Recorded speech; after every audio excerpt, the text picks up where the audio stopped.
Okay, para sa mga grade 9 ito, i-share ko lang itong how to simplify radical expressions. Okay, matatandaan nyo dito na ang index natin ay 2. Okay, ito 2. So pag walang index, automatically ang index ay 2. So since ang index ninyo ay ina-identify nyo lang dito kung ano yung greatest perfect square factor. Okay? So, yung remaining na factor, yun na yung non-perfect square factor. So, ang 63 sa prime factorization niyan ay 63 is equal to 3 times 3 times 7. So, since square ang hinahanap ninyo, greatest perfect square factor ng coefficient ng radicand, therefore, i-group nyo yan by 2. Dapat parehas yung prime numbers ninyo. Okay?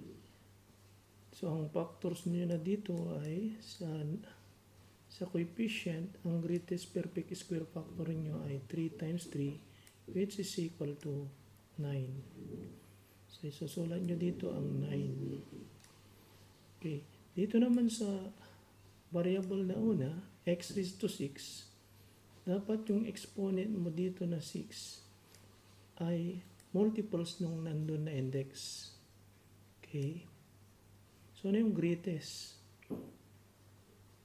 So, 2, 4, 6. So, yung 6 is already the greatest.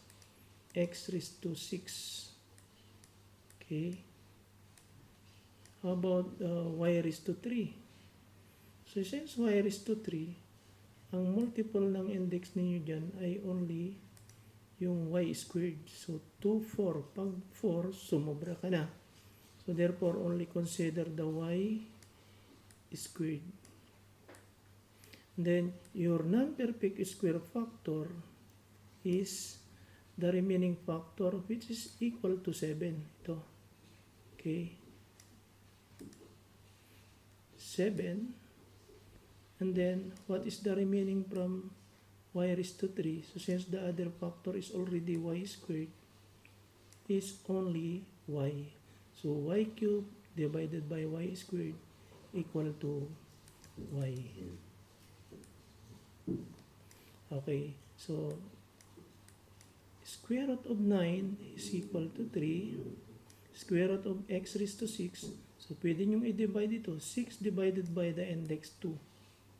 So, anong sagot? X raised to 3. Okay. Y squared. 2 divided by 2 equals 1. So, your answer is just y. Square root of 7y. Next example is cube root of 81. The factors of 81, prime factorization of 81 is 3 times 3 times 3, 27 na yan, times 3. So, this is 81. So, since your index is 3, then you only consider 3 3s. So, that is equal to 27. The product of 3 times 3 times 3 is 27. Meaning, cube root of 81 is equal to cube root of 27 times 3. Okay? Next, x raised to 5. You only get the multiples of 3 from 5. So, only one group, only one trace from 5. So, x raised to 3. Y raised to 7. So, multiples of 3, 3, 6. Lalampas ka na pag 9. So, therefore, y raised to 6. Okay? Y raised to 6.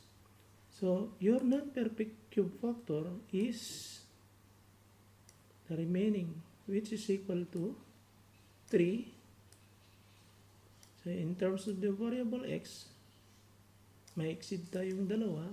So, x raised to 2. Ito naman, y raised to 7. Ang remainder natin ay 1. So therefore, y raised to 1. Okay, get the cube root of 27. That is equal to 3.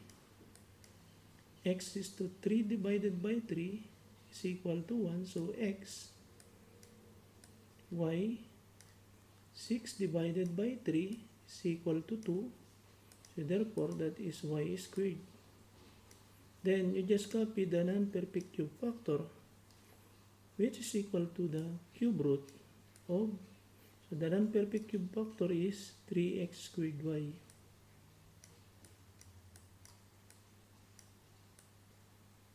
Okay, so this is now our simplified form. Next is fourth root. So pag fourth root naman, group natin by 4. Same factor. Okay. Ang 64 ay 2 times 2. So 4 times 2, 8. Times 2, 16. Times 2, 32. Times 2, 64. So since this is fourth root, you just group that into 4 same primes. Dapat pare-parehas na prime number. So the product of this is equal to 16. So meaning, fourth root of 16 is the greatest factor of 64 when the index is 4. Now, x raised to 14. Kunin lang natin yung multiples of 4. So, 4, 8, 12. So, you are only up to 12. Consider only x raised to 12. So, therefore, the other factor is equal to this one. 2 times 2 equal to 4. Then, 14 minus 12 equal to 2. So, x raised to 2. So, what is now our answer? Fourth root of 16 is equal to 2 because 2 times 2 times 2 times 2 is equal to 16. Fourth root of x raised to 12, 12 divided by 4 is equal to 3. So, x raised to 3. Then, just copy fourth root of 4x squared. Okay, so just answer the 3 examples following the given example. Okay, comment nyo na lang yung sagot ninyo dito sa example problem natin. By grade 9.